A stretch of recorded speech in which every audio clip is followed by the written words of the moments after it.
I'm Alex. And I'm Teddy. And I'm Spencer. And we are The Button Mappers. Hey, the Button Mappers.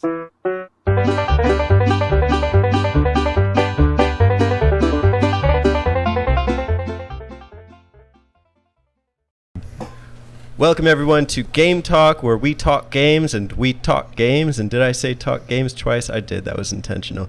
But Well, we talk games 4 times. Game Talk, Game Talk, Game Talk, Game Talk. We got a very special guest here today, Daniel Santos. Damn, Daniel, back at it again with the white van. Welcome. Hey, thanks for having me. Yeah, thanks for joining. No problem. Formerly known as Shintai, he is a video essayist here on YouTube, and he does some great work. And I've known him for a good while. It's a good man, and glad to have him on. Oh, thank you. I didn't expect such kind words. Shit. Dude, I remember listening to your videos like 4 years ago. Oh, God. About like JRPGs and stuff. Would it be Yeah. amazing? That's how long I've been. Would it be amazing just to bring a guest on one time and be like, this is Jim. Fuck Jim. We don't like it. We're not going to do the whole episode with Jim. We just cursed out. Do we know a Jim? Technically, we did that with Spencer. So, I mean, I didn't curse him out, but that's you, Alex. He doesn't count, though. Yeah, I'm not a human. I don't know how Spencer would feel about that. All right, so Game Talk. The first thing we do on our agenda is to talk questions. Is it about games? Yes, that's what we usually encourage. So at this time, if you have any pressing questions for us for next episode, leave them in the comments below. We're going to start with earliest. It comes from Terry309. Question time. He's got a couple for us. Are there any games that you don't want to get a sequel because the game ended / is perfect as it is and would potentially be ruined by a sequel? Lads, I'm going to give Daniel the first answer to this one. I think pretty much anything by Fumito Ueda. So, Ico, Shadow of the Colossus. Don't touch them. They don't need sequels. They are perfect the way they are. I think that trying to continue the story of either of those games... I haven't played The Last Guardian yet, but like... For Ico and Shadow of the Colossus, trying to continue the story, I think would be blasphemous. Leave them alone. They're great. I was going to ask you if you played Last Guardian. Not yet. I do own it. I picked it up when it came out, but I just haven't gotten around to it. But I definitely plan on doing it. You're going to be frustrated, but it'll be worth it. That's one of the reasons why I haven't touched it, because that frickin' Trico looks like a pain in the ass. So I'm a little... hesitant, but I still want to do it. I love giant chihuahuas. Chihuahua bird lizard? Yeah, chihuahua. He does look pretty cute, I'll give you that. Honey, I Shrunk the Kid.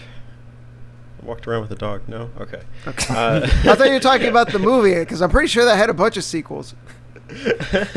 No, that one didn't end perfectly. In my eyes, anyway. Alex? Oof. I don't know if I have one. If you would have asked me 5 years ago, I would have said The Last of Us. But here we are in a post-Last of Us 2 world. Fair enough. Spencer? I'm with Alex, man. That's a tough question. The Last of Us would have been number 1 on that list. And I guess in retrospect, I still think that, but I think with what we got, it was the best of what we could have gotten. Maybe? So I think it's pretty good. I don't know what Alex thinks of it. I'm sure we'll talk about it later. Well, yeah, but I just want to point out that if they didn't do a sequel, we wouldn't have had the shit show that was, I don't know, the last few months, like regarding that game, man. Yeah. My YouTube feed was all like, The Last of Us 2 is amazing. The Last of Us 2 fucking sucks, and I'm like, oh my god. That was pretty good. I actually haven't even played the first game, but I bought both of them just so I could see just because of the controversy. Just now I'm like, okay, I need to see what's up. Like, why is everyone like so angry? I'm curious. Maybe it was intentional. Maybe they played it that way so that like it could get more attention from people who were not interested. It worked on me because at first I was like, oh, whatever, and now I see everyone getting angry. I'm like, what's going on here? Well, the second game like outsold the first game in like no time. So that's crazy because I know people like treated the first game like it was like the Citizen Kane of gaming. People are like obsessed with it. So, and people are mad at the second one. So that's interesting to hear. the first game kind of is this in a way. It's- Like it's the first. It's probably at time of release the best story of any game, probably ever. Like from a like narrative, realistic standpoint. Yeah, you're right. It's like, like all these there for a while, like all these different developers were trying to make like cinematic games, but this one really felt like the first one that was really honed in on that, like was really able to tell a story that you could tell. Like it didn't even matter that like it was a game. Like you could play that and still enjoy it even if you weren't like a gamer. Well, I mean, I played a lot of great games with great stories, so I'll be the judge of that if it's like one of the best. So, but Yeah. I'm sure it's really good. Okay. Be interesting to hear. For me, I play a lot of games that have sequels. No, it would not be Clue-Clue. Oh, sorry. Do you know what Clue-Clue is, Daniel? Yes, I think I've seen a Game Center CX video on it once. Oh, I love that series. Yes, So you and I good. may be the only ones who know that. Probably. You guys ever played Retro Game Challenge I've on the heard it. DS? Yeah. It's based on the character who has that TV show. What's his name? Ow something? I don't know. Reno. Reno, yeah. Host Game Master Reno. I don't know. I got the title wrong, but he did an episode on Clue-Clue, and damn, we're gonna have to do a live reaction or I'm something. pretty sure he did. I want to say he did. I love the video he did on Takeshi's Challenge. That's like one of the first episodes, I think. Yeah, he was one of the only guys that was fair to that game and probably played it to the end too. Aside from what's his name, one of those big YouTubers. But anyways, because most games I play are parts of series, it's hard for me to answer. But I feel like a lot of them don't necessarily get sequels that follow up story wise. So I sit here wondering, does Persona 5 need a sequel? Or does even Persona 4 need like a direct sequel? I really like the journey in those games, and I wonder if it's necessary even to just keep making Persona titles. I mean, isn't Persona 4 Arena technically a sequel? Technically. But that's... Is Persona Q2 a sequel / spin-off? It's like saying Zelda 4 Swords. Best 2D Zelda top-down, isn't that a sequel to Link to the Past? Nah, it's, I don't know. And Persona 5 has the new one coming out. Scramble. Scramble. It just today got announced as an American release. You guys are dodging the dancing games. Yes. Intentionally. Maybe... Well, I don't say that those sequels ruined it anyway, so I'm not sure. I don't have a good answer. That's my answer. That makes 3 of us. Well, I'm the Daniel's only one who did a good job one here. with a real answer. Okay. Billy Hatcher and the Giant Egg. There you go. That's my answer. Oh, okay. Beautiful. I'll say Chrono Cross I was because they kidding. couldn't ruin that story anymore. So Ooh. I'll say that. Ooh. But that in Shame. itself is a sequel, though, right? Right. Kind- I just don't keep going. Kind of, right? Like, it's barely a sequel to Trigger. Like, tangentially. It was their way of making a sequel. I don't know. It's not Creative it's like expression. there's like alternate timelines, so at that point you could just say, well, it's like a throwaway, like alternate dimension sequel or something, but it technically is. That's weird. Oh, it's Yeah, hard to say. I never finished Cross, like, so I don't even know for sure how it connects. It definitely connects, but it's if you never finished it, you've played all the best parts because the end is like the worst. Okay. It's like a train wreck of I like stopped. bad exposition. I stopped playing when the main character switched bodies. Oh, you had so much good stuff left. Oh, okay. Damn. Well, one of these days I'll go back to it and play it again from the start because that was when like middle school when I played that game. Dude, that game's so good, except for the last The last part. 2 hours or whatever. Yeah. Video games. Great episode, guys. I'm joking. We spent a long time on that one. I was like, damn, that was quick. Shit. Terry's got 3 more questions. Lord. So Whoa. let's put the burner on this. What is the most frustrating level in a video game you've ever played, and why is it so frustrating? Actually, I'll take this one first. I got up to maybe like World 4 in the Japanese version of Super Mario Bros. 2. Do you guys know what I'm talking about? The Lost Levels? Yeah, Lost Levels. Lost Levels. And once you get to that point, the game becomes impossible. I don't know. I can't do it. There's huge jumps and portions of the ground missing. It's like somebody took the original Mario Bros. And just erased portions of the ground. Oof. So I didn't want to experience it anymore. I was like, I'm done. That's it. Fair enough.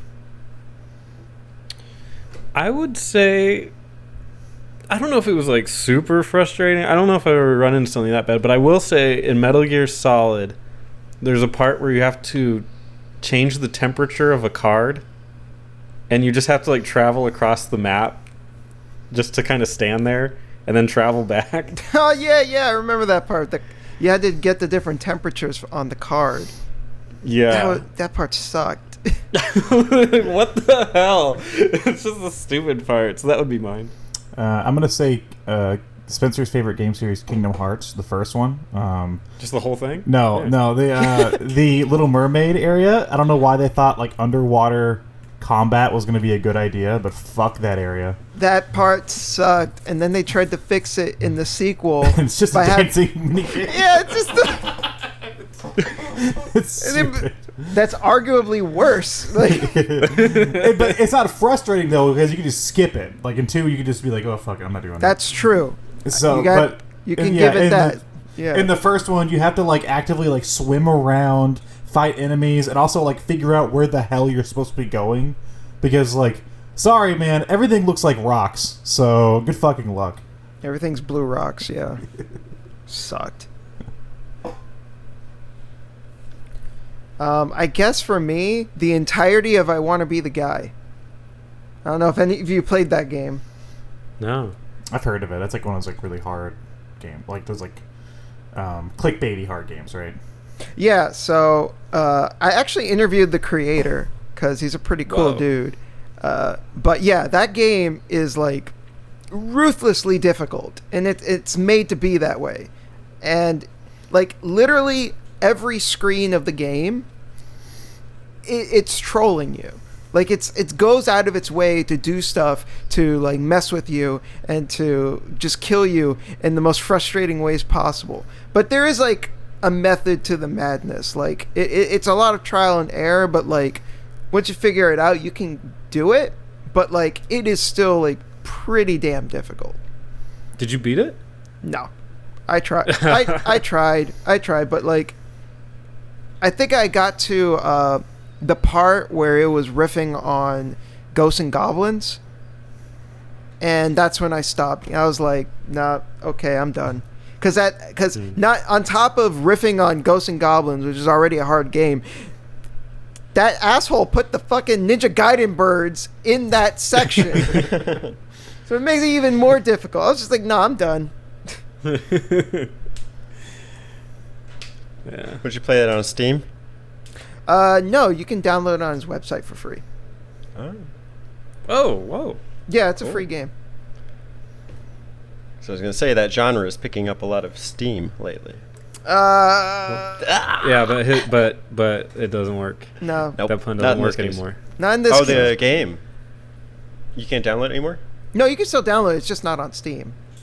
Yeah. So you got to take that. Why don't you use that for a different game that Okay. applies to that? I'll keep it back. Because I like it. I just think you should save it. Okay. I mean, I did play a game on Steam recently, so. I'm picking up a lot on Steam. just save it. Shelve it. Okay. Put it in the vault. Put it in your All right. pocket. Okay, good. It's everywhere. Number 3. What is your favorite video game music track ever, and why is it not a Spectrobes song? I take it that one's dedicated to Alex, so I'm going to let Alex take that one first. Why is it not a Spectrum song? Do I have to answer that part of the question? Both. Yeah, I want to hear him answer that. Yeah. Because Spectrobes is too amazing, and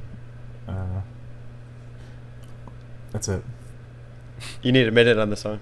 Yeah, no, I don't have an answer. Hold on, let me think. I don't know. Come back to me. Mine's probably Beneath the Mask in Persona 5. I think that's the one. It's kind of like a rainy song. Do, do, do, do, do, do, do. I could listen to that one extended for a while. But before that, the Song of Healing from Majora's Mask used to be big for me. I think just like maybe like the symbolism it carried and what I attached to it in the game. always kind of like kept me calm and put me at peace. So that's another 10-hour track I could put on. I used to actually put the 10-hour track of that on occasion, just because like the atmosphere it creates is like really soothing. I like to think like it's almost healing me in the same way as it heals some of the characters in the game. Yeah, totally feel you. Excellent, like mine. For me, it's probably like literally anything off the Nier soundtrack. Oh, that's a good one. Like all of them are bangers. Love it. We're near to it. No response. Nope. No response. All right. Chirp, chirp. Well, not picking up any steam with that one. I hate to bring the same game up, but Chrono Cross has a song called Dimension Breach, which is actually where you stop playing. It's that song that plays right there. Chrono Cross has a great soundtrack in general, so that's anything you pick up there is a good one. Yep. I don't know, man. It's probably something from a Sonic game or something. Sonic R. Crush 41. Yeah, maybe. No, you know what? Let's do the one from Unleashed, the guy from Bowling for Soup. He did the song for Sonic Unleashed. There you go. Alex, I just think you could do so much better than that answer.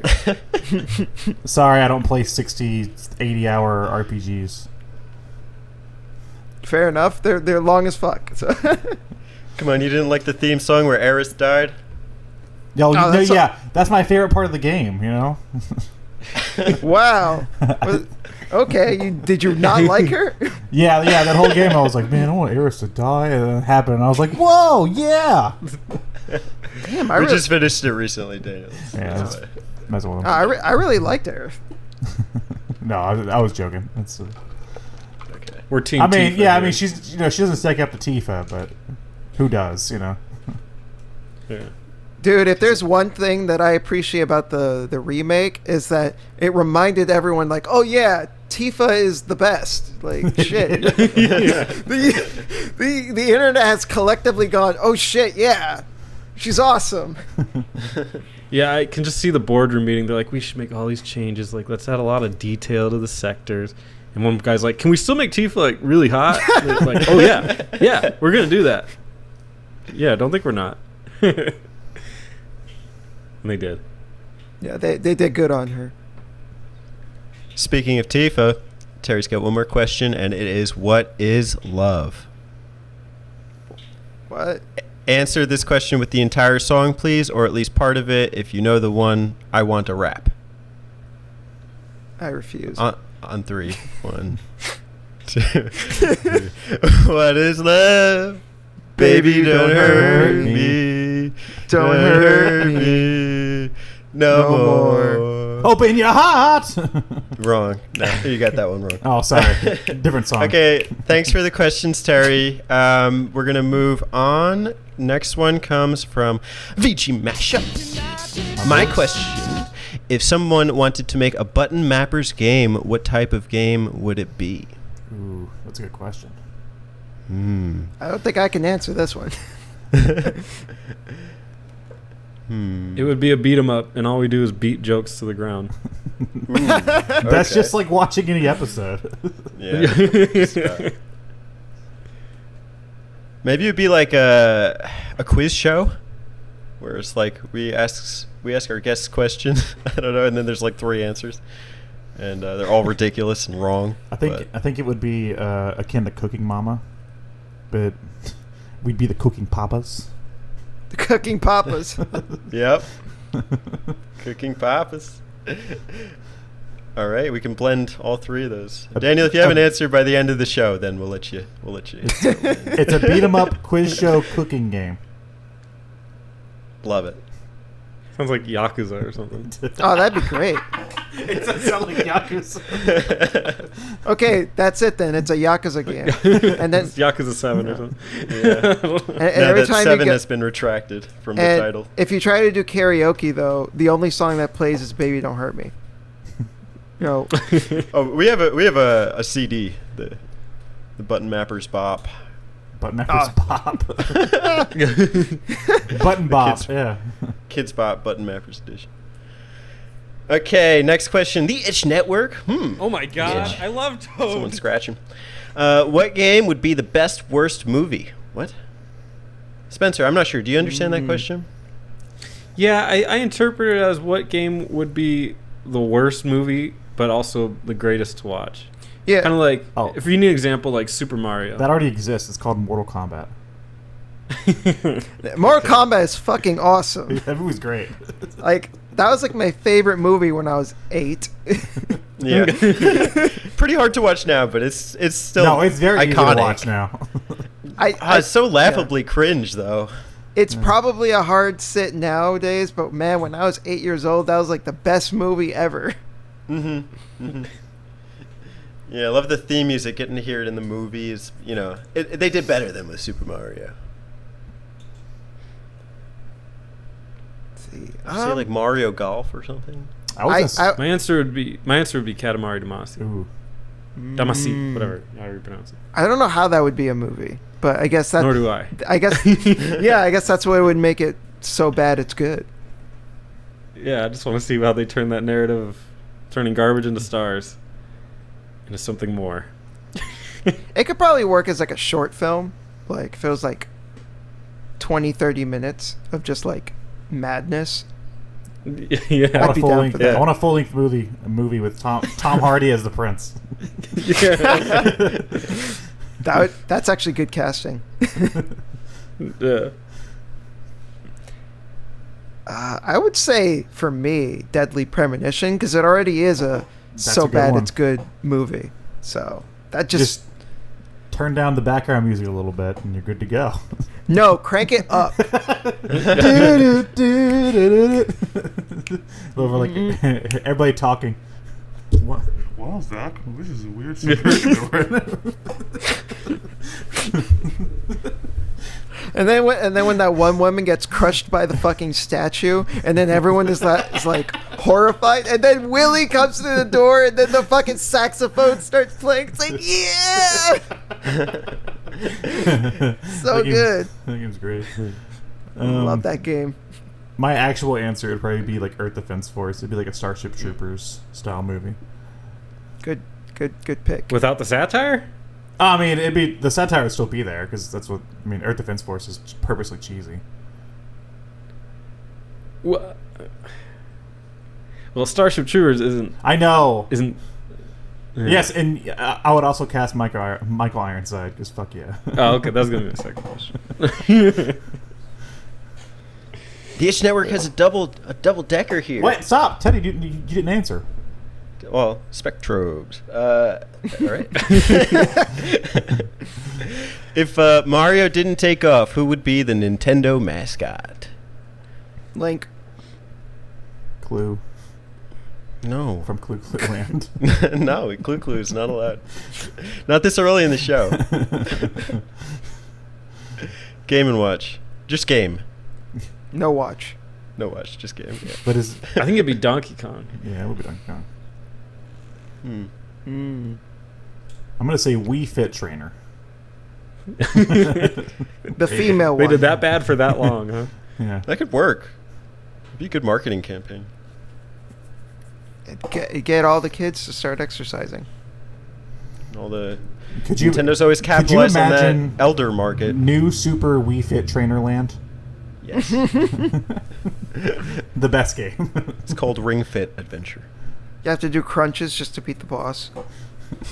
I think we're onto something. I mean, that's basically Ring Fit Adventure. That fucking thing. Is that any good? It's, I've heard it was yeah, cool.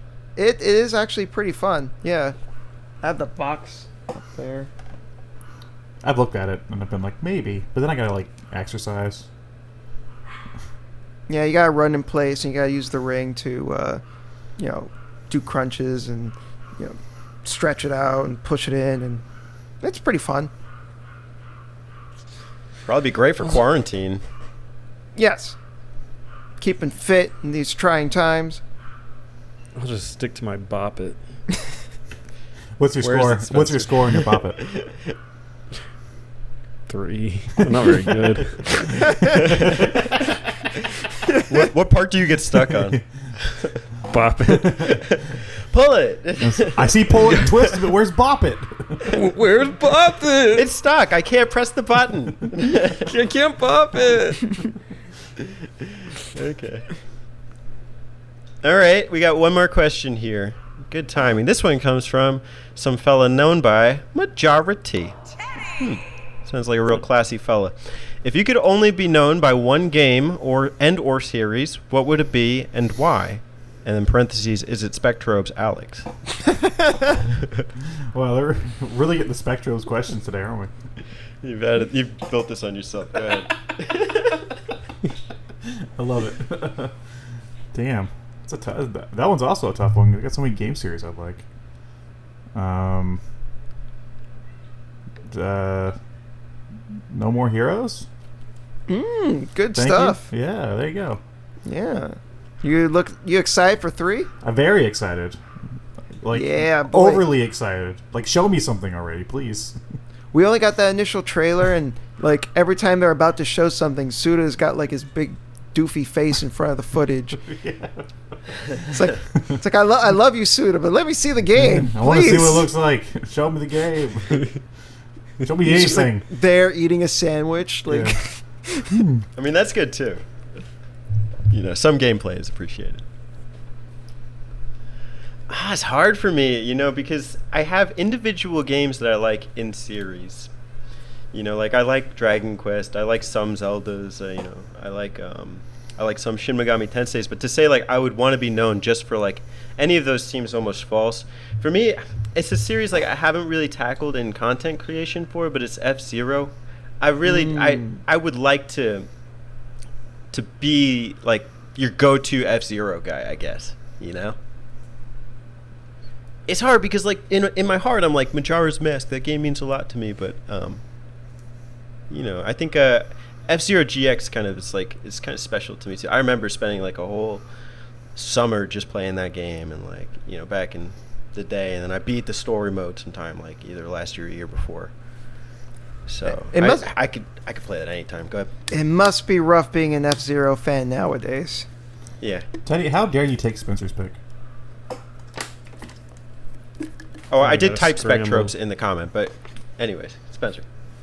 Now I gotta figure out what I want it to be known for.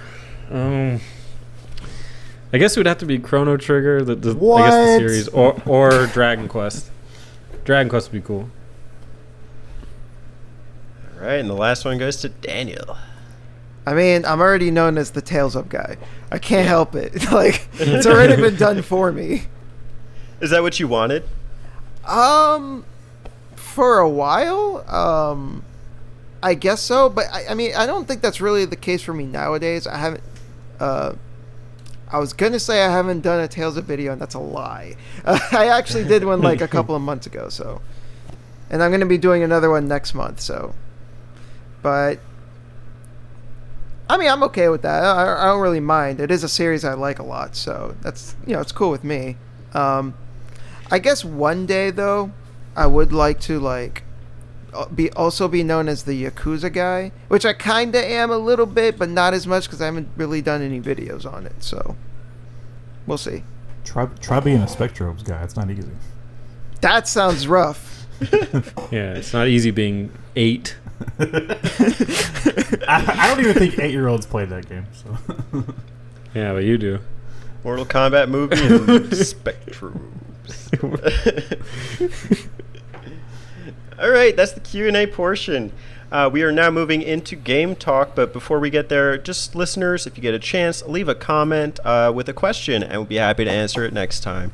This month's game talk, as well as all the content this month, is themed around All Map August. As you know, if you've been following the Button Mappers, we here at the Button Mappers map out games, and we map out games. Spencer, what is that? It's a map out. Map, it is. And the beauty of the map out is that we really look at a game holistically and think about like what makes it worth mapping, and sometimes stumble on conclusions afterwards. We've tried to theme our picks this month around that. Daniel, I know you're a guest, so if it so happens to be map worthy, you let us know, but we'd love to hear what game you picked and hear you talk about it. The floor is yours. Okay, so this is a game that I beat fairly recently, which is Castlevania Order of Ecclesia. Now, unlike some of the other Castlevania games made by Koji Igarashi, this one is still considered like a Metroidvania, but unlike some of the other ones, this isn't one continuous map. So the way that this one works is that you have a world map that you have access to, and you can pick and choose the different areas that you go to, and when you beat one area, it unlocks another one until the final area, which is Dracula's castle.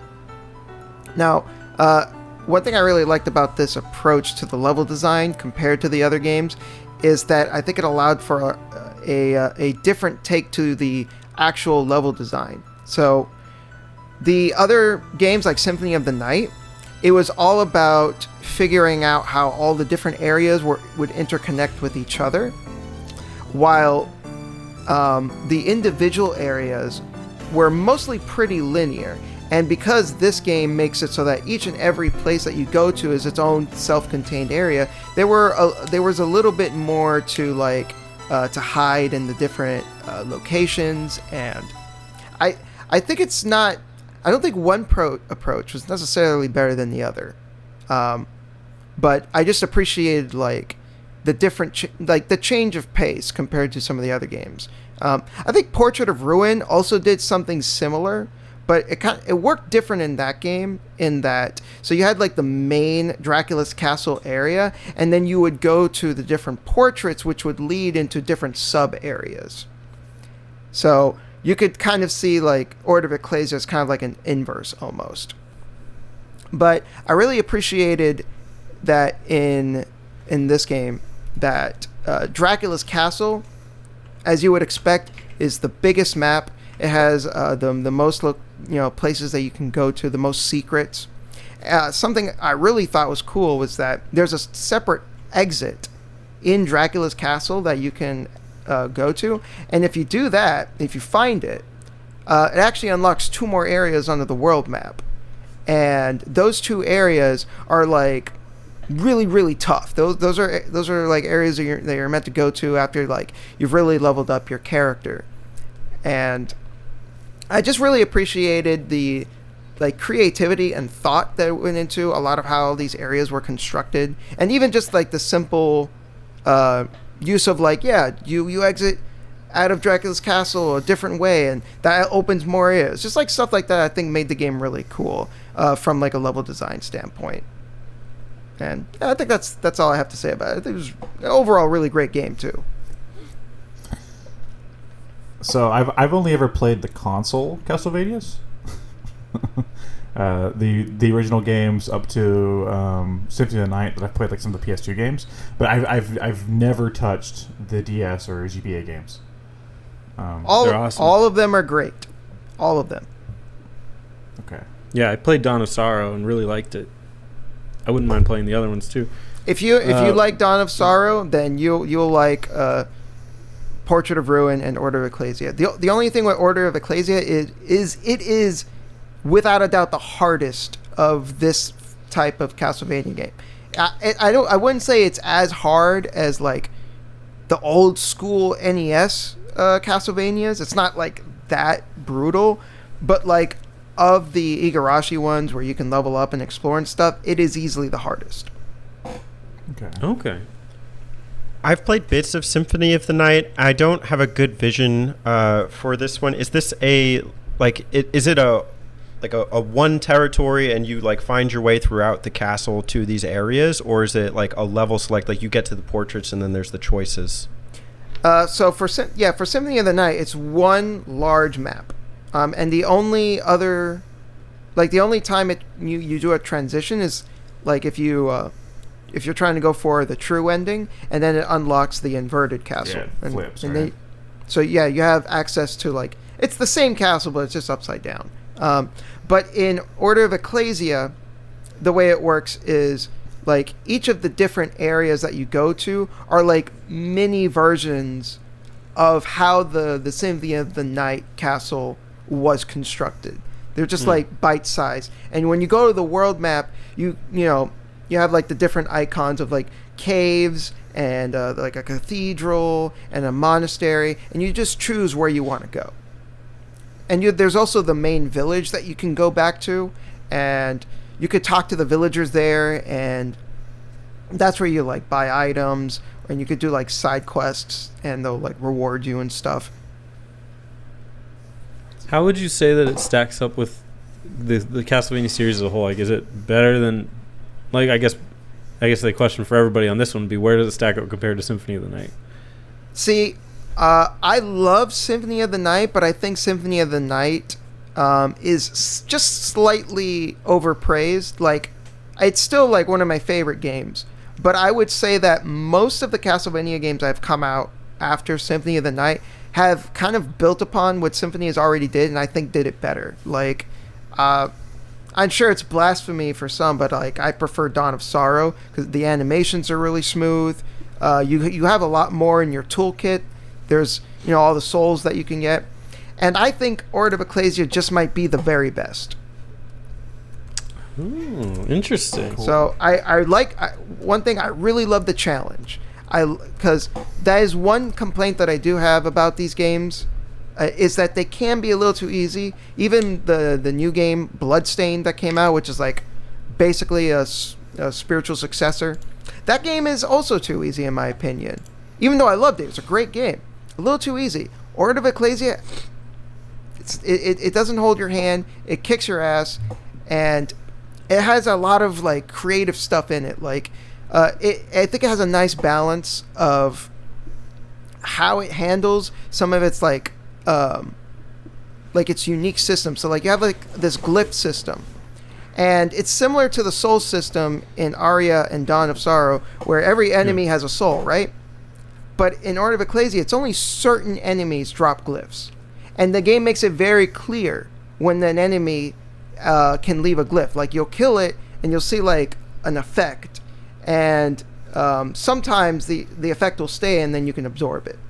I think this cuts down on the grind, and that's one of the things that I think Dawn of Sorrow and Aria of Sorrow are kind of annoying about them. Is like, since every single enemy has a soul, you can grind them out until you get it, and that can be annoying. Since Order of Ecclesia is only a couple of enemies that drop it, it significantly cuts down on that grind. So yeah, just a great game overall. Interesting. What made you play it on a DS game recently? Are you just getting back into the DS mood, or? Yeah. So the thing with the DS is that I didn't have one growing up. So. Oh, rats, man. So I didn't have it, and I picked up a 3DS like super super late. Like I picked up a 3DS. I want to say like 3 years ago. So I'm just like super late on this stuff. So like for me, it's just a matter of like playing catch up. There's like two entire generations of RPGs for you to play. I can imagine. Which is awesome. Did you ever end up playing Tales of the Abyss on the 3DS? I own it, but no, I haven't played that version. Luckily for you, the first two Spectrobe games are on DS. You can ignore that. There's a lot of really good, like Etrian Odyssey. I don't know if you played those. Those are super fun. I played some of it. I love horses. Equestrian Odyssey. Equestrian Odyssey. No, you should. I cast hay.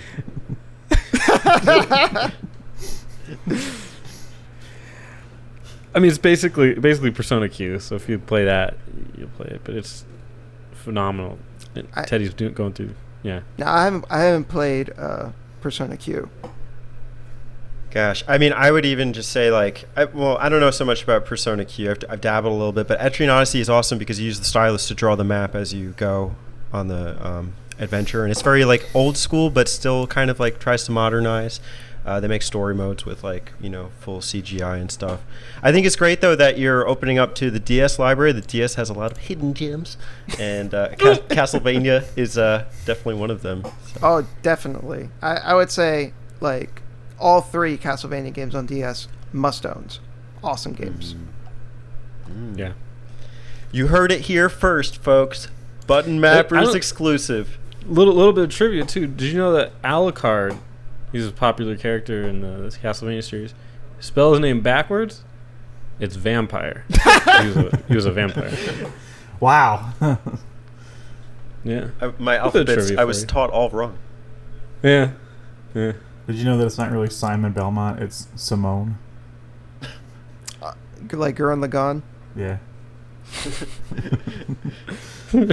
I bet Terry, like Majority right now, is like, what the fuck is that? It's an anime. Don't worry about it. Tengen Toppa, Gurren Lagann. I know it. Oh, wait, you've seen it? That's one of the few that I've seen, yeah. Oh, wow. Okay. Nice try, Daniel. What? Pick different. I get a different anime. Berserk. Shit, Spectrobes didn't have an anime. Yo, Berserk though. Berserk though. Yeah. That's good. That's a good one. Yeah, I know you like that one. Mm-hmm. All right, one cool. of the best. Castlevania, Order of Ecclesia. You guys ever watch Goku? Why are you talking about Dragon Ball today? Alex is going to talk about Budokai. Yeah, no, that's not what I'm talking about. So tell us about Dragon Ball Budokai. We were just talking about anime, so my favorite anime for the PlayStation Goku, 2. Yeah. Favorite anime is Goku. Yeah. He's going to talk about the new release. He's Kakarot. trying to become a ninja, and get the one piece. You ever see that show? That's my favorite part. He needs to learn how to unleash his Bankai. Yeah, it's Bankai. Bankai. And they always go, "It's time to duel." I love the ending theme song, Real Folk Blues. You might be I don't alone know on that anything one. about anime. Come on, you've never seen Cowboy Bebop? Let's Nope. jam. Da-da-da-da-da-da. That's not the song, but that's the opening. Yeah, it's opening. Spike Siegel's a man. Man, even like non-anime fans have seen Bebop. Bebop's a classic. Is that the one that has Nujabe's soundtrack? No, that's Samurai Champloo, but it is the same director. Is same director. Yeah, Shinichiro Samurai, Watanabe. Samurai Shampoo? Yeah. Champloo. Oh. Champlooo. Even though if I'm going like a Western anime, I'm going Trigun all the way. I knew you were gonna say Trigun. I love Trigun so much. Trigun's really good. Good stuff. Yu Yu Hakusho, man, that's the only one. Oh, that, good that and Hunter choice. x Hunter probably, but yeah. Good choice, huh? Yu Yu Hakusho, yeah. I grew up with that.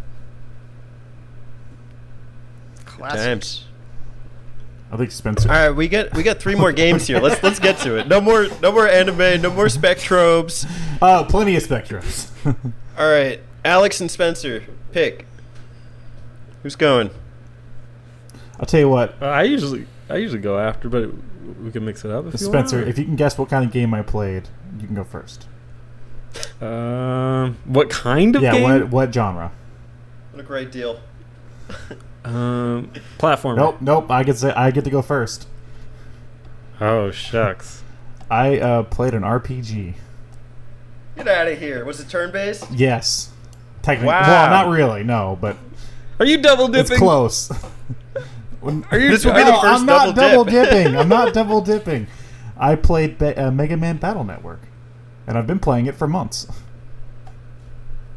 Very cool. Talk to us On my about Game Mega Boy Man Advance. Battle Network. Mega Man Battle Network was my first ever experience with Mega Man whenever I was a kid. I watched the anime Mega Man NT Warrior, I believe is the name. I don't remember. Yes, that is the name. And I remember watching it as a kid and being like, wow, this Mega Man guy is pretty cool. So then my friend had, I don't think he had the first one, but he had one of the Battle Network games. And I tried playing it and I was like, wow, I have absolutely no clue what I'm doing. Because at the time I didn't play RPGs much. So I was like, just like running around the town. I was like, where do I go? What do I do? I'm not going to read anything though, you know. So I didn't really get into it as a kid, but as I got older, I got really into the classic Mega Man games. And recently I went back and played Mega Man Battle Network, trying to re-experience the entire Mega Man franchise. And Battle Network actually takes place in its own separate timeline. It's not like Mega Man X or Legends or ZX or whatever. It's not like those games where it's further on. It's just in its own thing. And instead of developing robots into like this big deal, this universe, the internet's a big deal. So instead of having Mega Man as a robot, he is a computer program.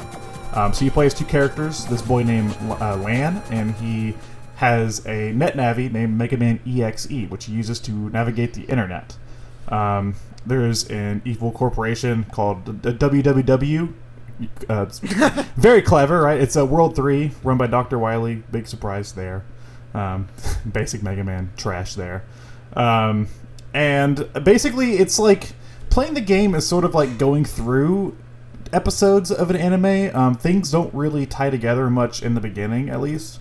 Because like you'll start at like so you start an episode or like a chapter or whatever. I'm calling it episode because it's basically like watching an anime. And the main character Lon will be like, "Oh, I love my life," and then like your mom's like, "Holy shit, the oven's on fire!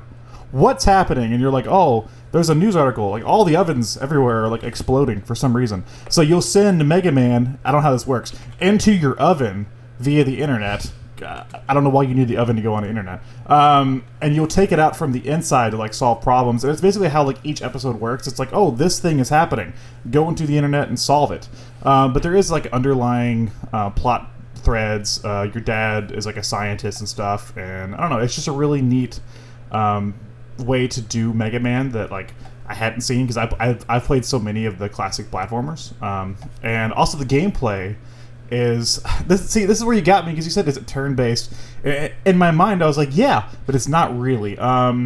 There's random encounters with creatures on the internet, these like virus programs, and whenever you enter the space to battle.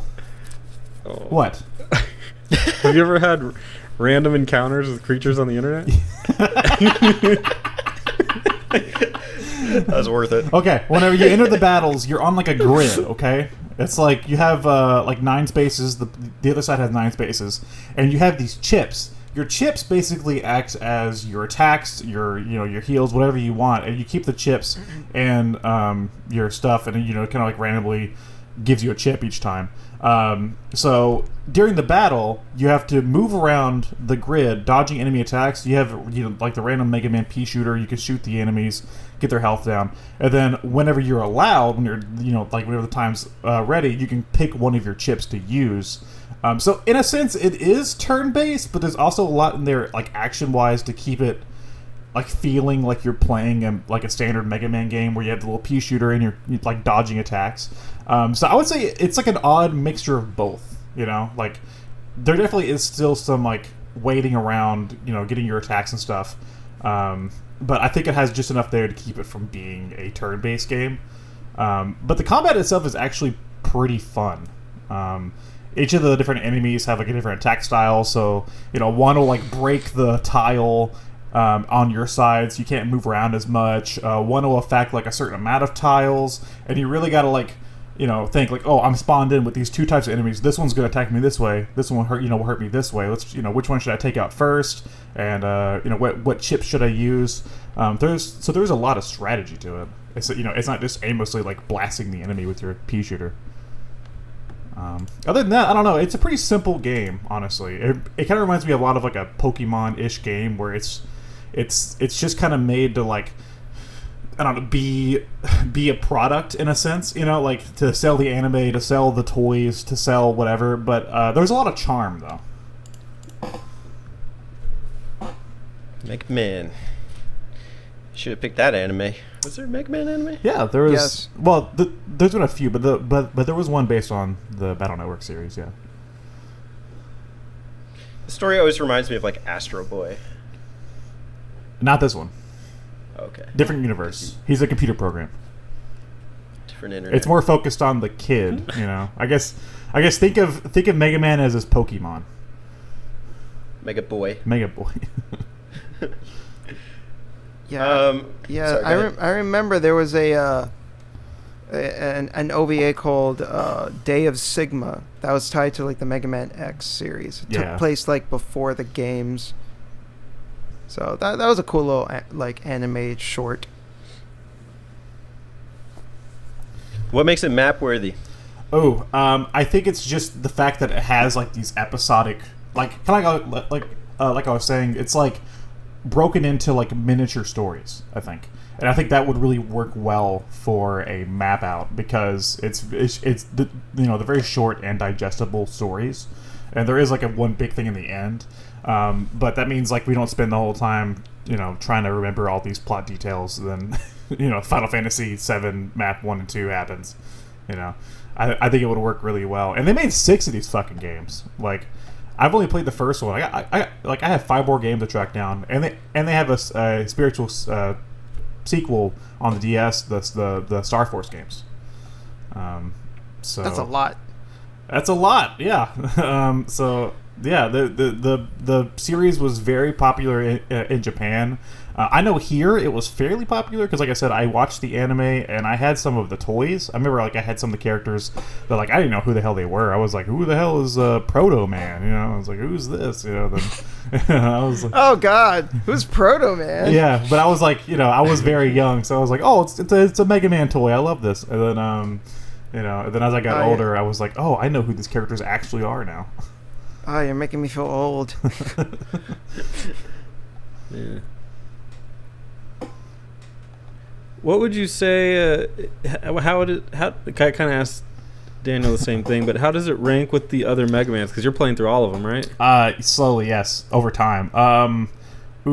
That's how toughy. For me, just because I prefer platformers, it's tough to rank this over the platformers. But I think like this series you have to look at as its own thing because it's how do you compare a platformer to an RPG? you can't. It's like, I guess so, like apples and oranges. Yeah, exactly. Yeah. So I'll tell you, but I'd be interested to see how it stacks up to the rest of this series that they did. So. Well, you would hope that each game would get better. Hopefully, I've heard that they get really good, and I know they even they tie in Star Force with Battle Network and some Japanese-only DS game later, or something. There's always some Japanese-only something or other. Japan gets all the cool stuff. We had none. We get the cool stuff sometimes. Sometimes. We got. I'm trying really hard not to say Spectrobes. I was a Dragon Quest fan. We get shafted all the time. Well, there's your. We worked there's hard your for that first one. problem. You're a Dragon Quest fan. That's not a problem. That's a blessing. Man, I looked up like a bunch of games that Square made in the 90s for like the PS1. They made so much cool stuff that we never got. It sucks. Like RPGs? Not even just RPGs. They made like a racing game that looked really cool, like a racing RPG. Like, it looks rad. We did get Parasite Eve, so that's all that matters. That's true. Parasite Eve is really good. Can't be too mad. Anyway, I don't have much else to say about Mega Man Battle Network other than it's fun. Coming next, Mighty Number 9. Never mind. All right. Well, hold on. I got a little bit of trivia for you on this one. Ooh, mid game talk trivia. Hit him with the questions. Is this your new thing, Spencer? It's not a question per se. It's just a little bit of knowledge. Did you know? Go ahead. The Fill in main blank. character's name is Lan, I already said that. which is short for vampire. Because he is a vampire. Wow. Yeah. He's like hacking the web, right? Like with his vampiric abilities. Yeah, I think that's what they're trying to go for. Is he's like sucking the internet out. Oh, this is where it's connected to Parasite Eve, right? So He's like a literal parasite. So I thought you were going to say he was hacking the blood. Oh, that would be a good way to play it. Yeah. There you go. I tell you what, though, whenever I see Megaman.exe on my screen, I always think of like the really like crappy creepypastas, where it's like Sonic. yeah, Sonic.exe and stuff. I'm like, so I can't read Megaman.exe without thinking of like creepypastas, and I'm like, God damn it! Like, what has the internet done to me? Don't play the game. Sonic is too fast for me. He'll get you too. I don't want to know. You don't know what that is? No. It's pretty awesome. Is it? Oh, the lone wolf. Oh man, it's It's a creepypasta about Sonic where like this kid, he made up some story about like a haunted Sonic game. Yeah, Sonic cartridge. And then he starts playing it, and it's like Sonic is all bloody, and like instead of it saying, "Oh, Sonic 1990 whatever," it was like Sonic 666, and it's really bad. I can but only great. hope that one day some kid makes a Button Mappers creepypasta where it's like, I saw a Button Mappers video that was unlisted, and I clicked on it, and I just see like Spencer playing Clue Clue Land in a dark room by himself. Just like 1,000 subs, y'all. Let's get it. That'll be the 24-hour Clue Clue live stream. You heard it here first. Dracula. Good stuff. Spencer. Hey. Hey. What's the game, bud? Is it? All right. Well, it's funny you guys are talking about Mega Man Battle Network, hoping that it got better and better as the series progressed. Because I'm playing a game series that did not do that. It got worse and worse. Oh. I'm talking Paper Mario. Are you playing the Origami King? I'm playing Origami King. Can I ask one question before you start? You can ask one or two. Okay, is it worse than Sticker Star? I never played Sticker Okay, Star. is it worse but than no. Color Splash? I never played Okay, Color Splash. well then, but no. that's all my questions. I know. I've heard of those games. I refuse to play them out of anger. It's definitely not as good as the GameCube 1,000 Year Door. Okay. I'll tell you that. Paper Mario and the Origami King is the story of Mario going to an origami festival Are you reading off a script right to now? see Princess Peach. I'm looking at the thing real quick Okay. because I pull all these games up, and it doesn't quite go as planned. The whole area gets enveloped with those origami strings, or the like ribbon, and you have to undo it on your quest to save, obviously, the world. Wow. Yeah. It unfortunately is not an RPG in almost every sense, except that there are statistics. But beyond that, it's more of the combat is handled as these weird puzzles where you twist the battlefield and you can shift the battlefield in different ways. So it's a bop it. It's a bop it, really. So like, is there anything you can do with the currency, like the coins?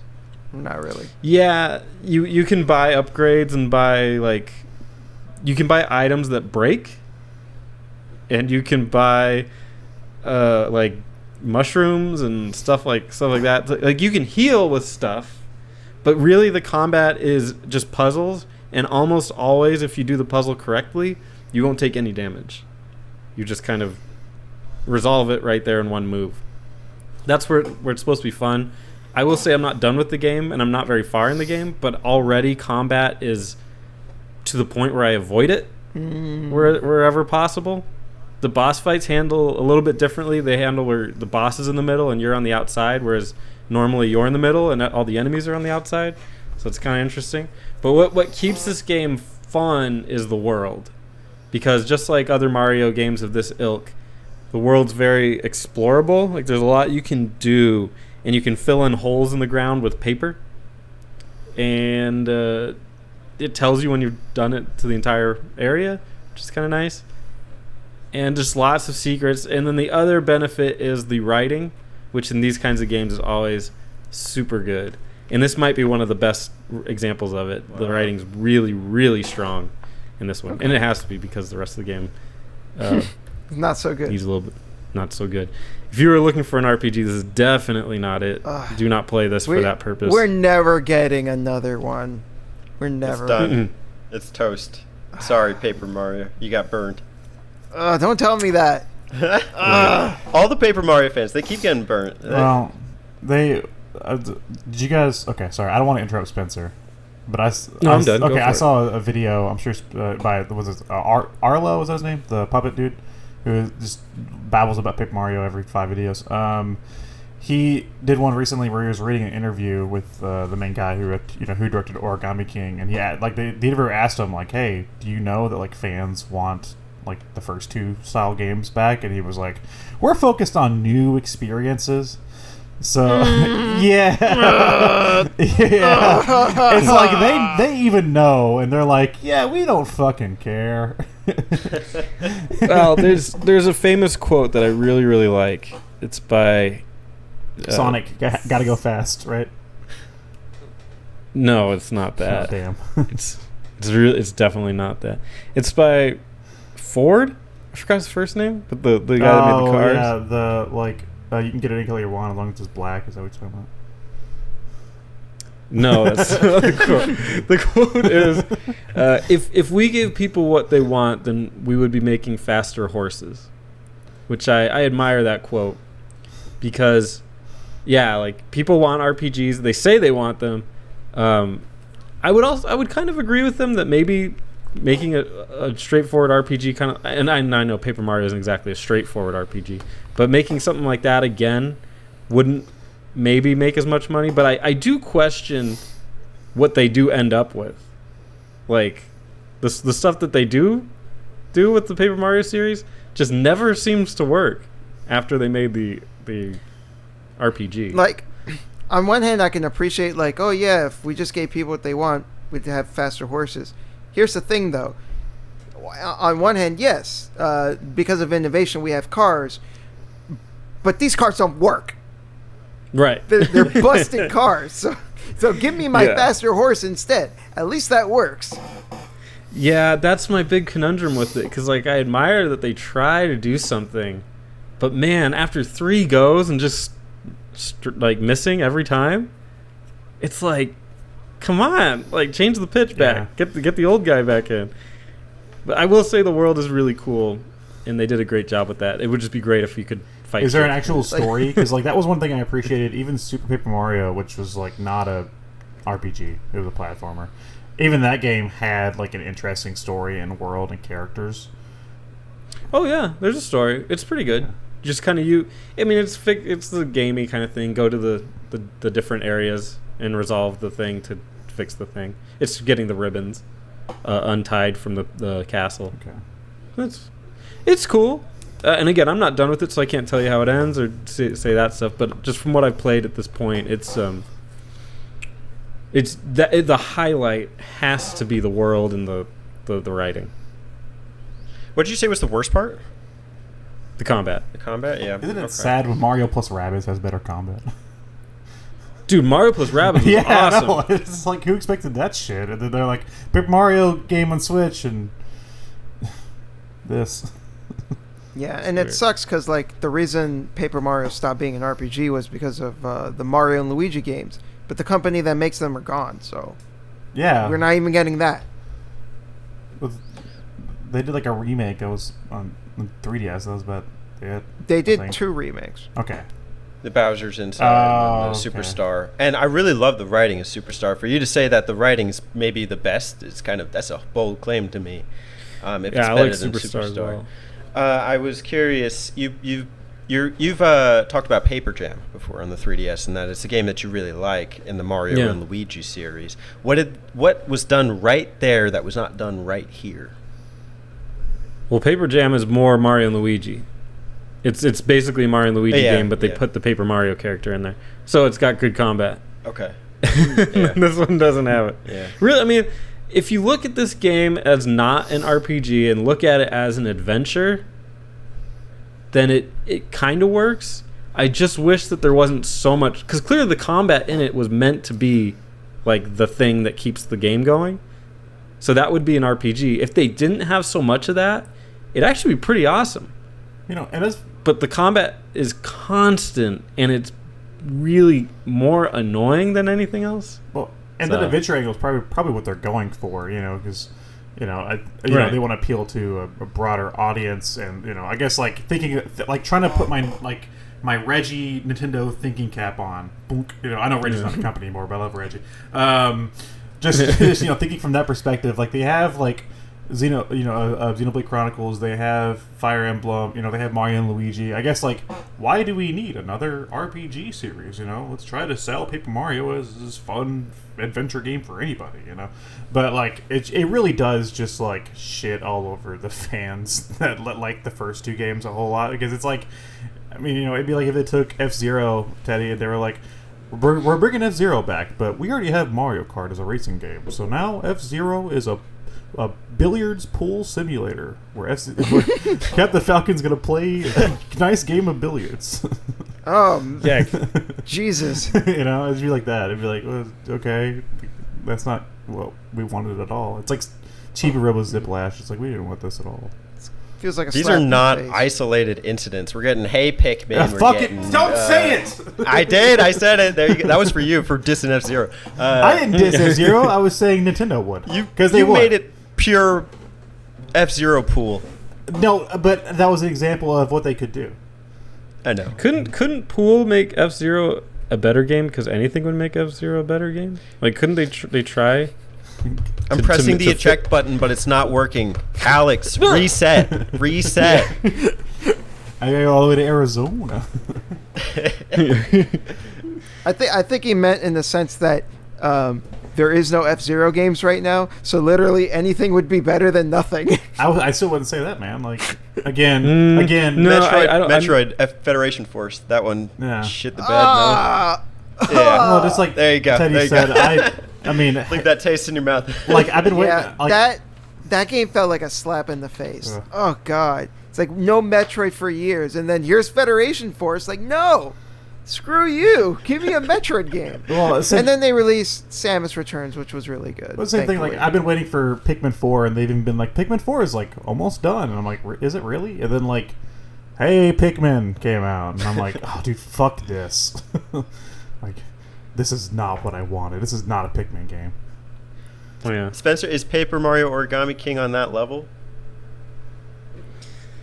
I couldn't recommend it to anybody that loves Paper Mario, because the reason they love Paper Mario is the RPG stuff. So I don't think it's I think it's clearly at this point, because they've already done 2 shitty games in the series, nobody's going to get that disappointed at this point, or they shouldn't get that disappointed.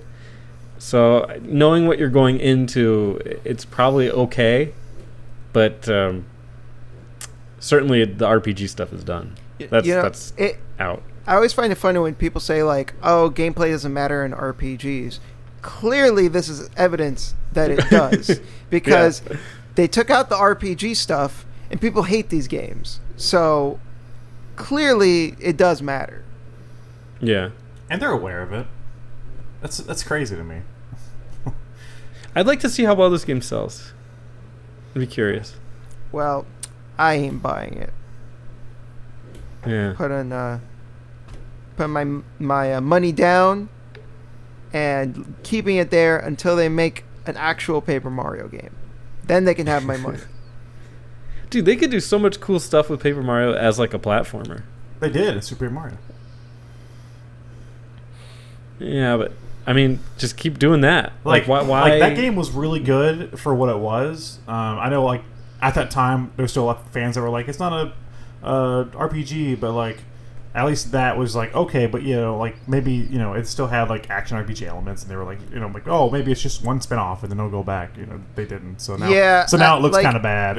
But well, no, I would say at the time fans were mad because they were like, hey, this is not Paper Mario. I actually think fans nowadays look back on Super Paper Mario more fondly, because they're like, well, at least that game was decent. Yeah, at least that game had original characters and a story. Yeah, yep. Yeah, they should stick with that.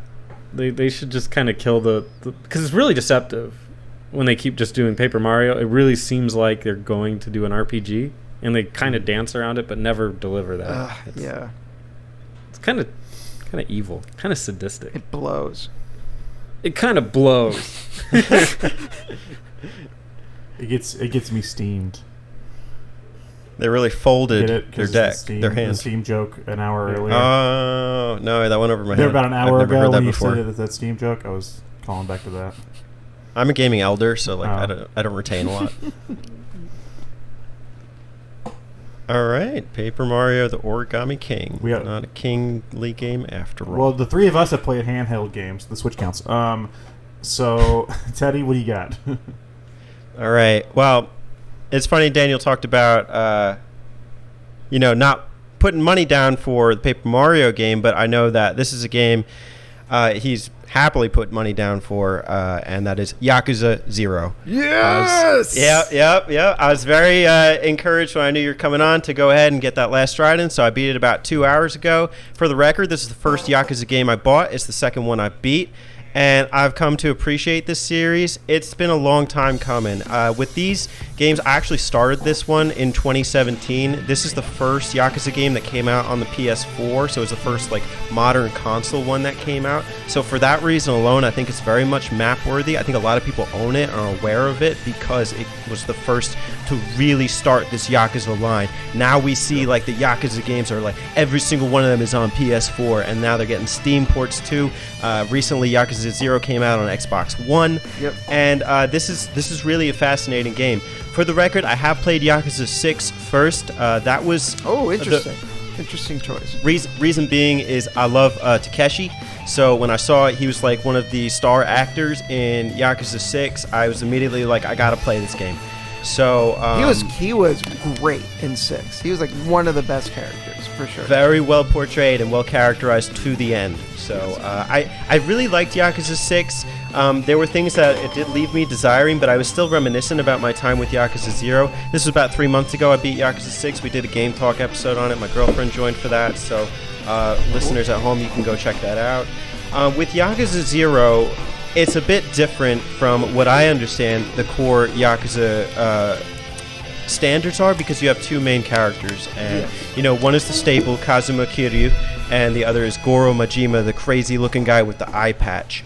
Yep. One of the ways that Yakuza 0 is typically identified, at least as far as I've seen on social media, etc., especially around the game's releases, as this silly game. It's this like kooky game where there's like this crazy pervert running around with his underwear, and like, or you could listen to the karaoke and you could play those sections, or there's a bunch of mini games. But that couldn't be further from the truth. I think that's really like a sidebar in the game, and something that you can see and that is kind of thrust in your face, whether you like it or not, seeing this like perverted guy who likes to go to the pornography store and watch videos of like Japanese idols. But there's a really dark narrative even to this kooky looking character, Goro Majima. He's I think this is when he's probably at one of his more tame moments in the series. Yes. With just to give a little context here for the backstories, Kiryu is at his youngest. I think this is pre-Yakuza indoctrination. It's been a while since I started the game, but what starts off is he's asked to do kind of like a hit, not necessarily like to kill someone, but to like take their money, or like as like a loan shark type thing, in an empty lot in Kamurocho, which I believe is Tokyo. And this one piece of land, after he gets the money from this guy, there ends up being a murder that night.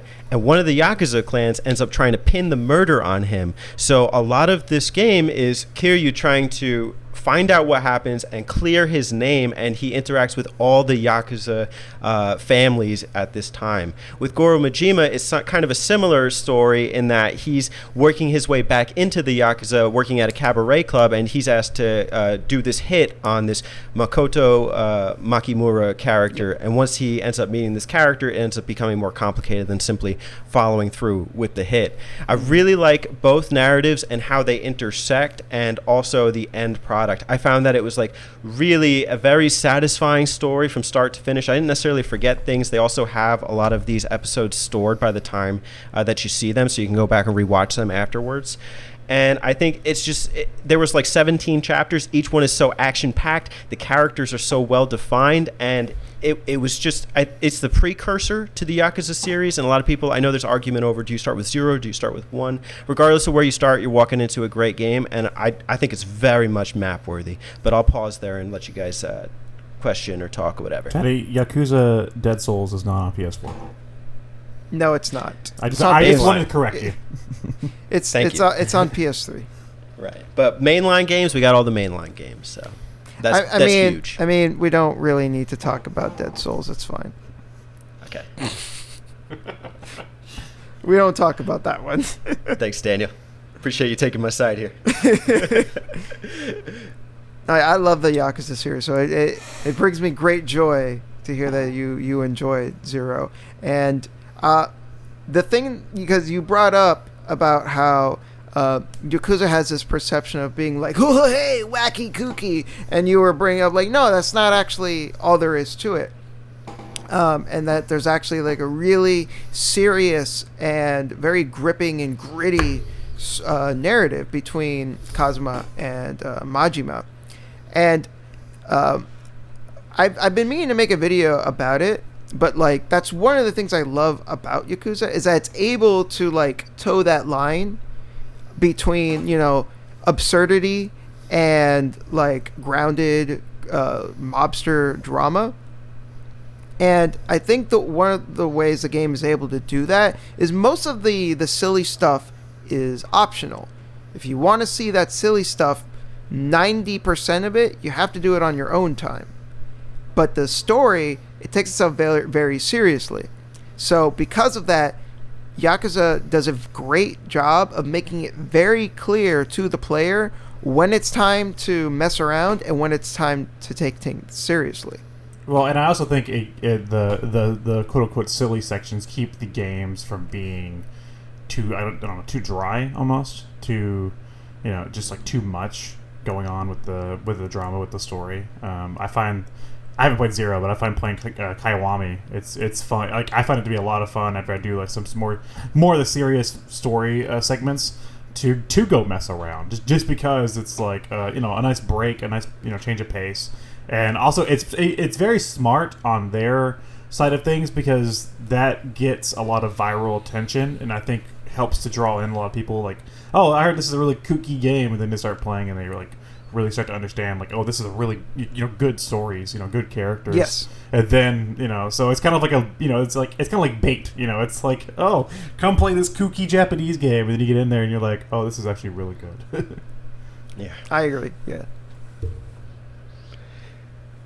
to that point, I've been watching a few Netflix series on like mobs, etc. And one actually re-encouraged me to go back to Yakuza Zero. It's called Giri Haji. It's about this ex-Yakuza member who's living in London, and then like the Yakuza guy has to go. It's his brother, but he's a cop, and he chases him back to London to stop the Yakuza wars. Another one I'm watching is about this the mafia in New York in the 80s. And just as a footnote, Yakuza Zero takes place in the 80s. And it really shows how, even at the time in New York, the mafia was like integrated into real world affairs, and they were very well outlined, and it was impossible for even like the police to really bring them down because they were really an organization. That's something that is really well reflected even in Yakuza Zero, where you see different ranks in the Yakuza members, and a lot of these characters, like these Yakuza captains or like the bosses, they're really like intriguing characters, and they're very much their own persons. I remember there's one of them you fight a bunch of times, and he's the first time I fought him, I was like, this is crazy. Even towards the end of the game when I was fighting them as bosses, I was literally holding the controller with like the analog stick going fully in, like I was like really into it. Yeah, great battles. Kuze, right. Yeah. Really cool battles, a really well-defined fighting system, really well-defined maps. This is not just one isolated map in Kamurocho, even though you'll see it later in the series. You also go to Sotenbori, Osaka, as Goro Majima, and you know there's a lot of amenities there too. I love going into a restaurant and ordering like, you know, all the ramens, or like, you know, then maybe I'll stop in a bar and like, you know, just, you know, talk to the waitress, get a whiskey, and then they give me some like identifying facts about like that drink. Really cool worlds to explore if you're invested into it, but also a very rich story, and I think Yakuza Zero was a great blend of those. Hell yeah. You said it'd be very map worthy. What makes it map worthy? Right. I have two perspectives of how to do a map out for this. One would be a more casual one, where it's like you take a Kazuma Kiryu, and you talk about his story generally, and then you talk about Kamurocho, and then also you talk about Kazuma's fighting styles. Every character, I should say the two characters, have 3 distinct fighting styles, so you could talk about like the different upgrades you get with them, etc., and then do the same thing for Goro Majima. What's his story? What's his fighting styles? What's Sotenbori like? And then just talk very casually about the game. The other that I think would be really cool is to do a chapter by chapter map out, and then kind of just almost like narrate the story to the end, because such distinct things happen in each chapter that I think, and like Alex was saying too, sometimes it gets a bit overwhelming. I know for me, what I would advise any person who's not like either gotten stuck on a Yakuza game or hasn't played one is just to be in the right patient mood for it. I think this is a great game where it's like you can just have it on and listen to the dialogue play, and then when you're ready for the action and when it gets you there, you start fighting. But you could have like a granola bar up or like a bowl of popcorn or a nice drink or something, or like, you know, start in the morning. This was a summertime game for me, you know, like I really needed the time to digest it. But I think to recap all those moments in the narrative will be really helpful for people who are either like not fresh on it or just want to hear what our takes are. So that's, in my mind, those are the 2 ways I could see mapping it out. But I'd be curious to know, what do you guys think would be mappable, map out worthy for Yakuza Zero or not? Well, Yakuza Zero is awesome, so there you go. I'll take it. I never played a Yakuza game, so I can't answer that. You need to rectify that, sir. He's going to start with the turn-based one. Yeah. Oh, Get me in. yeah, go for it. Why not? It stars a brand new character, so it's actually not a bad place to start. English voice acting as well as Japanese, so you can choose. Oh, George that's Takei. weird. Takei, yeah, right? George Star Trek Takei is in it. There's English. Yeah. That's cool. I had no clue that like they were doing English voice acting for that game. Yeah, actually, so the last Yakuza game that came out is a game called Judgment. Yeah, where Judgment. Yeah, I saw that. Yeah, you don't play as Kazuma. He's not even in the game at all. It's like the Yakuza are in it, but it's not like mainly about them. You play as like a detective who used to be a lawyer, and that game is really awesome. I feel like it's a super easy recommendation. You don't need to know anything about Yakuza, and it feels like a Yakuza type of game. So that game is really good. Okay. Where do you recommend people start, Daniel?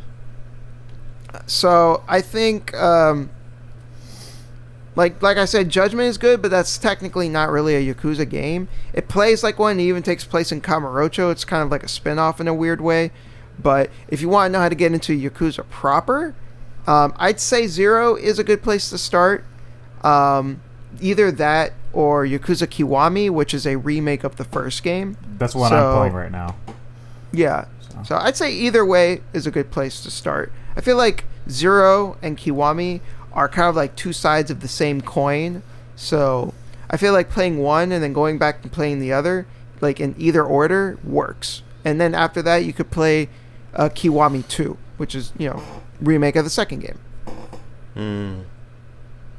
Yeah, I mean, to me, it's just like wherever you start, you're basically getting the same great kind of package. So, I mean, I'm excited to play the other ones. I'm probably just going to delve right into Kiwami, not like right after this, but, give it a week or 2. Yeah, that's the thing, because, like, pretty much all the games take place in Kamurocho, and because of that, the games can get it can get a little repetitive in that sense. So this is not a series. Not only that, but each game feels dense. Like, each game is pretty lengthy too. So it's definitely not a series I would personally recommend like binging. Like, play one game, get a lot out of it, take a break, and then come back to the next one when you're ready. Absolutely. And that, my friends, is what we call a game talk. Next week, join us for Shenmue. That is going to take do you another know where 10 I can years find for any me. sailors? Oh, I think you found some right I'm not here. I'm not gonna play Shenmue. I'm gonna play Lucky Hit. Okay. Yeah, it's just located in Shenmue, right? Yeah. Daniel, we asked you this at one point. I was wondering if your answer has changed. If you were to make a Button Mappers video game after your experience on today's show, what would it be? A Yakuza game. It's still a Yakuza game. Okay, Yeah. great. I'll take it. Yeah. It'll be cool. What are our fighting styles? Okay. So, okay. I feel like majority would be Rush. I think shit. I think you would be Beast. And I forget your name. I'm sorry, dude. Spencer? Spencer, yeah. Yeah. Then you would be like Thug. Thug. Yeah. Thug or brawler mode. Wrong. My fighting style is Spectrobes. Thank you. Oh, I don't think that was accounted for yet in the Yakuza games. Maybe in the turn-based one. Well, that's what sets me apart.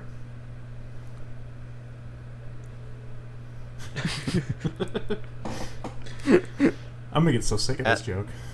The game Alex wants to be remembered by Spectrum.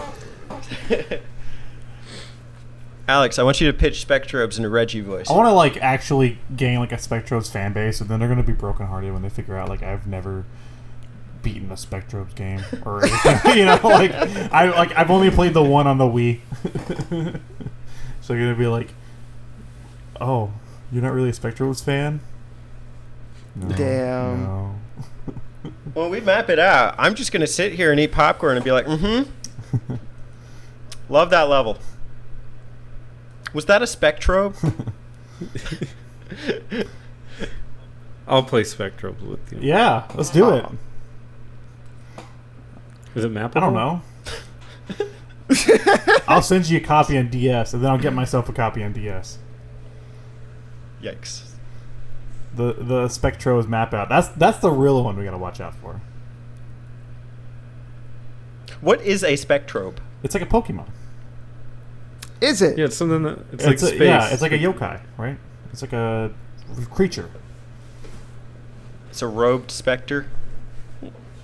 It's like one of those creatures you've been having online encounters Yeah, I with. mean, Oh, They they were in Mega Man. they should really do like a modern Mega Man Battle Network game where I go online and just get cyberbullied. You know, or something, or like Yeah. he has to like take down like Twitter or something. That's the next Battle Network game. Listen, Capcom, I got it. Yeah. Mega Man versus Twitter.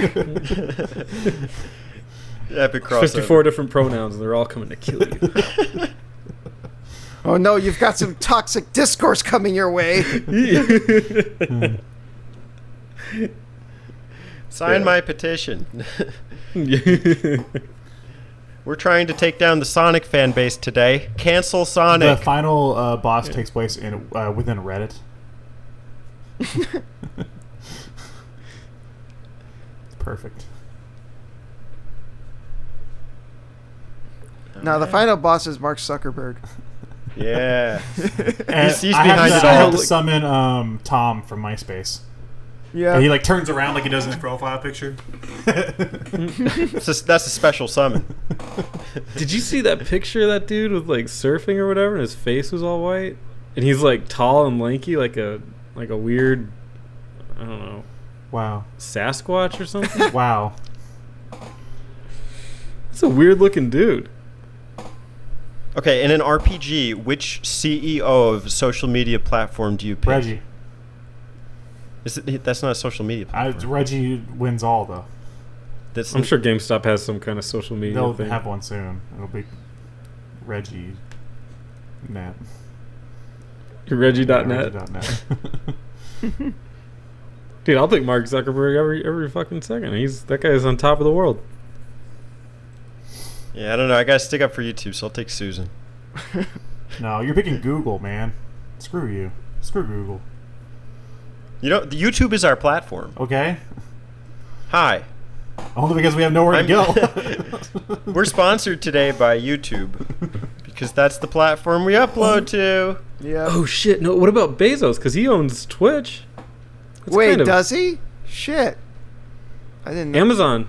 Yeah, Yeah. yeah, I know he owns Amazon. I didn't know Amazon also owns Twitch. I think so. Yeah. That's I think they acquired them this year. That's nuts. Ugh. That dude is stupid rich. It's not even fair. Dude, that guy got a divorce from his wife, and his wife became the second richest person in the world. Can I? That's how fucking rich Can I he pick is. Person or woman? Person. So she's the richest woman in the world, simply for being married to him. Right. Yeah. Can I pick? Yeah. And they didn't even get knocked into like third or anything. Just like he has that much money. Can I choose Bill Gates? That's crazy. I want to pick Bill Gates. Oh, I wouldn't do that. I already have. Oh, okay. Go for it. Knock yourself out. I've already dug my grave. About game developers. What game developer do you think? Reggie. Actually, yeah. Okay. Wait. Okay, fine. I mean, Reggie David- Reggie never developed anything. David Cage. What's David Cage done? Oh. I'm exposing myself. That's fine. God. I don't know. Jason. Oh, he did the wonderful Heavy Rain. Did Detroit become a human? Oh yeah, that one too. Beyond Two Souls. Oh god. He thinks that the Indigo- game over screens are bad game Indigo design. Prophecy, right? Indigo Prophecy was hilariously awful. I love that That game's game. awesome. I first played a demo of that in the PlayStation Magazine disc, and like it was literally just the part where he just kills the man in the bathroom, and then like That part is like genuinely good. yeah, and yeah, yeah. So I remember I was like, man, this game's gonna be awesome, and then I played the full game, and I was like, what the fuck? It's a train What wreck. the fuck was that? I just played Simon Says. The story is such a train wreck. Yeah.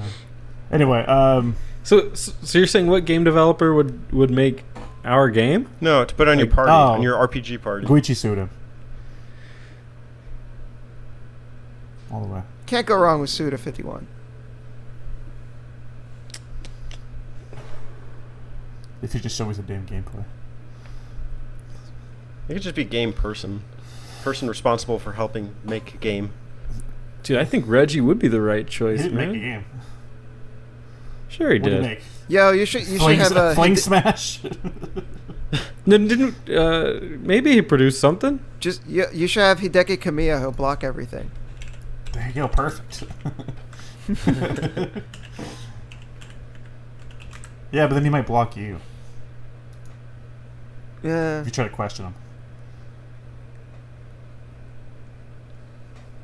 Sounds about right. I'll take I wouldn't put any of these nerds on my party. It would have to be Reggie or nothing, because that guy's freaking Surprised you huge. didn't like look up That's somebody that true. made Chrono Trigger or something. No, there's a bunch of nerds. I'd pick Pick Reggie. Akira Toriyama. He did the art. He probably can go Super Saiyan too. Is he a nerd too? I mean, he's an old man. He did. Yeah. Yeah, fuck that. Well, you guys, yeah, but he's guy's like gonna Master break. Roshi. He just gets really buff. he can draw you a nice Christmas card. Let me look. I'm looking up pictures of Akira Toriyama right now. I bet you he's some soy boy. Let me take a look. Oh, come.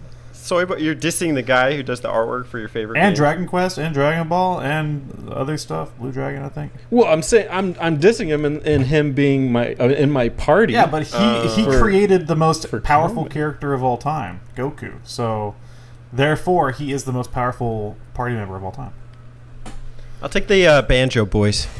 Grant Kirkhope, like David Weiss. I was Yeah, hoping the big Banjo time. Boys was like a band or something. I think Terrible. they'd be good in a scrap. Yeah, yeah. The Brits, right?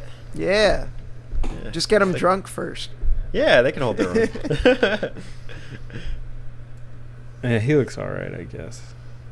I wouldn't pick anybody for Naughty Dog because it'll take up 7 years to do anything. Yeah, charging. You know what? Speaking of 7 years, I was gonna pick it for today's game talk, but it didn't make do the like it didn't fit the map out thing. But I've been playing Dreams on PS4, and that also took like 7 years. Jesus Christ! Yeah, Alex has been talking to me about it. You guys know it? I've heard of it. I've never played it. The thing about like media, yeah, it's like a media molecule, and and it's like you just basically just make games. That's all it is. But it's like a really like intensive creation tool. So people made some really. Didn't somebody make The Last of Us? Yeah, people made some really cool stuff. I played a really cool like 3D Donkey Kong platformer and stuff. And people also make some garbage because it's just like an online creation tool. So there's gonna be some garbage. Yeah, I remember seeing someone made Final Fantasy VII. It's like, look, guys, I got the remake early. Like I'm actually playing a lot, like with it a lot. I've been surfing and playing like other people's stuff, and also they just add VR to it, so that's really cool. But also I've been going through the tutorials where like you play along to the video tutorial in game, and it like shows you how to actually do stuff and like create things. So I want to do a video, but I don't feel like I'm qualified to do a video on it to like fully understand like every aspect of it in a sense. So not just playing creations, but like create. Like I want to create something, even if it's very simple, just to be like, okay, and I use the creation tool. You should make a Sonic game and have it totally Sonic. There's some really awesome Sonic games people made. I don't believe it. I mean, isn't that kind of like redundant? But Yeah. but hear me out. I like you doing hear me this. out. Hear me out. There's no Spectrobe fan games, so Keep going. Like, what else? Gotta learn what a Spectrobe is. Somebody's gonna program you into the Spectrobes remake. Spectrobe's remake. You should be a Spectrobe. Yeah. Disney owns Spectrobes, and their game division's dead. So, Like, so your dreams game is basically going to be explaining Spectrobes. yeah. No, I'll just make a Spectrobes game, but I don't know what it is, so I'll just make whatever, and people will be like, "Oh, cool! Someone made Spectrobes," and then it'll be like not Spectrobes. Ah, you thought it was Spectrobes, but it was me. Aha! I'm the final boss. It's really Alex. It was Alex the game. I played you a know. game where I was Waluigi and I met Super Saiyan Ugandan Knuckles, and then Thomas the Tank Parasite helped me find and kill Shrek. It was the happiest That moment sounds awesome. of my life. Sounds awesome. It'll be in the video. Cool beans. All right. That about does it for Game Talk. Daniel, it's a pleasure having you on, man. Thank you. Daniel, how many people have said "damn Daniel" to you? Too many. Yeah, that's what I figured. Damn, Daniel. Damn, I missed 2014. Except I normally wear Pumas, not Vans. So What's Damn Daniel a reference Oh my to? God. it was this meme going around where this kid had these like white Vans, and his friend would be like, "Damn, Daniel, back at it again with the white Vans." Like, okay, and people just thought it was the funniest it was an thing. internet thing, yeah. It was just Dude, what? I'm not familiar with this at yeah. all. It was. I might have to soundbite that for your It intro. was like, oh my god, it was like 5 years ago. Damn, Daniel. Damn, You- Daniel. I like what you did. That's good. It's very close to the real thing. I got homework. Yeah. Dude, Alex, I don't know if you know this. I was Googling Spectrobes, like looking at Oh, pictures Lord. of this stupid game, and I found an article, and it's called 86 Games Like Spectrobes. Where? Put it in the chat. Why is it specifically 86? I don't know. It's such an oddly That's how many specific number. Spectrobes fans there are. It says 86 games like Spectrobes, and they list a whole bunch of games that seem to have nothing You to sent do with me nothing. Spectrobes. Okay, hold on. No, here we go. Yeah. The last just- story. Radiant Historia. Okay. Bravely This default. just proves. Oh my This is gosh! wrong. Oh Proves my once gosh! and- once you and guys, for you all. guys, you guys. There's Dragon Quest in here. You guys should be playing. Look, Persona 3. You guys should be playing Spectrobes. this Final entire Fantasy Tactics. Dark Cloud. No, you should play all 86 of these before you play Spectrum. You guys- That's what the title should be I've called. already played like half of these games. They put they put a Spectrobes game in this list. That's cheating. Skulls of the Shogun, Is it Earthbound, Shining Force. White Knight Chronicles, Eternal Sonata, Tales of Symphonia? Come on, this has got to be Right. Wrong. No. It's absolutely This wrong. guy. You're Hey, there's a Tales of. Okay. For all Daniel. these games were inspired by Spectrobes. That's what they're saying. There's 2 Tales. 3 Tales. Shining Force. Ooh. What the hell? Oh, Spectrobe's Origins is in this list. Yeah. They I just don't- put RPGs. I know. This is just like random RPGs. They put It's a good list, They put- but nothing to do with Spectrum. they put both the Spectrobes games in this list. Like both of the sequels. Oh, maybe this is just like an automated thing. Maybe this isn't even. an Sounds article. like it is. This is amazing though. Frick. I like the list. Nino Kuni. Dude, but this is a good list of RPGs I should Yeah, play. Yeah. especially Some of these are Spectrobes Origins. Phenomenal. No. That one. You've no. already said it. Spectrobes. Beyond Those are the out of portals. place. They added those just for the sake of, just so they could say it was about Spectrobes. Yeah. Those are the sequels. Clearly, all these games are just trying to ride off the popularity of Spectrobes. Spectrobes Beyond the Portals is an action role-playing single-player multiplayer video game for the Nintendo DS. It is a sequel to the Spectrobes series. The game takes place in a fantasy world filled with foes, challenges, and obstacles. That's like any game. According to the story, after creating a defense system for the Hral Swarm? Hral? That's not a word.